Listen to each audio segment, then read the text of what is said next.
Rupali Ganguly starrer Anupama TV का most popular show है। ये सीरियल अपने ट्विस्ट और टर्न से फैंस को स्क्रीन से बांधे रखता है। जहां अनुपमा शो टीआरपी चार्ट पर राज करता है, वहीं कई अभिनेताओं ने पिछले कुछ सालों में इस सीरियल को छोड़ दिया है। निधि शाह ने इसी महीने शो छोड़ने की अनाउंसमेंट की थी। वहीं इससे पहले सुधांशु पांडे ने शो को अलविदा कहा था। अब बख्तियार ईरानी और अली असगर के हालिया पॉडकास्ट में अनुपमा के पूर्व एक्टर पारस कलनावत, निधि शाह और सुधांशु पांडे ने असल वजह का खुलासा किया कि उन्होंने आखिर ये शो क्यों छोड़ा। उनसे यह भी पूछा गया कि क्या उन्हें बाहर निकालने का कारण रूपाली गांगुली थी। अनुपमा से बाहर निकलने के बारे में बात करते हुए शो में वनराज शाह की भूमिका निभाने वाले सुधांशु पांडे ने कहा, अनुपमा शो तब आया जब कोविड ने दस्तक दी थी। तब से लेकर अब तक शो एक कल्ट बना हुआ है। इसने इतिहास तो रच दिया, लेकिन हर चीज का एक समय होता है और मेरे लिए इसे एफर्टलेसली दिखाना मुश्किल हो रहा था। मुझे लग रहा था एक समय ऐसा भी आएगा जब मेरा किरदार बार बार दोहराया जाने लगेगा और दर्शकों को बोर करने लगेगा। मुझे उसका डर था। निधि शाह ने कहा कि शूटिंग के दौरान सुधांशु को कई चुनौतियों का सामना करना पड़ता था। उन्होंने कहा, सीन दिखता है सामने वाले को कि कितना आसानी से कर रहा है, लेकिन हमने जिस हिसाब से सीन किया था ना, रो देते थे, रोना आता था।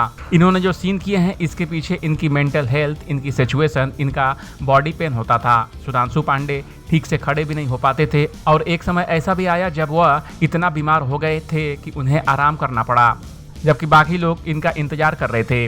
एक एक्ट्रेस ने खुलासा किया कि वह एक दिन में 5 से 6 पेन किलर खा जाते थे और उनके पास अकेले करने के लिए 15 पेज का सीन होता था। सुधांशु बहुत इंटेंस थे और बहुत डेडिकेशन के साथ अपना परफॉर्म करते थे।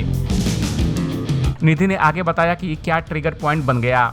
उन्होंने कहा कि शो में इसी तरह के सीन थे और वो झगड़ों से थक चुकी थी। जब पूछा गया वह कौन था, ट्रिगर पॉइंट के संबंध में तीनों स्टार सांस पड़े। सुधांशु ने कहा, कोई तो था सेट पे। उनसे पूछा गया कि क्या लीड एक्ट्रेस रूपाली गांगुली संग साथ में काम करने के लिए अनुकूल नहीं थी। निधि शाह ने कहा, नहीं ऐसा नहीं है, वह बहुत अच्छी एक्ट्रेस हैं। जिसके बाद सुधांशु पांडे और पारस कलनावत हंस पड़े। निधि ने आगे कहा, मैं पॉलिटिकली करेक्ट नहीं हूँ। हम 10 कलाकार थे जिनमें से 2-3 ने प्रॉब्लम खड़ी कर दी थी। जिसके बाद पारस ने कहा कि उनके सीन कट कर दिए गए थे। इस पर निधि ने कहा, मेरे भी सीन कट किए गए और मेरे कपड़ों और बालों को लेकर भी दिक्कत हुई। मेरे साथ ऐसा बहुत बार हुआ क्योंकि मुझे बेहतर कपड़े दिए गए थे। इसी बीच 2 साल पहले शो से बाहर निकलने वाले पारस ने कहा कि वह शो छोड़ने वाले पहले स्टार थे और यह सब अचानक हुआ था। उन्होंने कहा, मुझे नहीं पता कि मैं नौकरी छोड़ रहा हूं या मुझे बाहर निकाला जा रहा है। मैं क्विट चाहता था, लेकिन उनके पास कोई ऐसी पॉलिसी नहीं थी कि आप छोड़ सकें। वे केवल आपकी नौकरी से निकाल सकते हैं। ऐसा करने में उन्हें संतुष्टि मिलती है। कोई एग्जिट क्लास नहीं। अगर आप क्विट करना चाहते हैं तो शर्तें खराब हो जाती हैं। मैं चाहता था कि मेरा ट्रैक आगे बढ़े, लेकिन किसी ने इसे अचानक खत्म करवा दिया। मैं जानता हूँ वो कौन था, लेकिन चूंकि वह नंबर शो था इसलिए चैनल ने कभी इंटरफेयर नहीं किया। अगर किसी ने कहा कि उसे मेरे साथ शूट करने में समस्या है तो कोई भी उससे सवाल नहीं करेगा।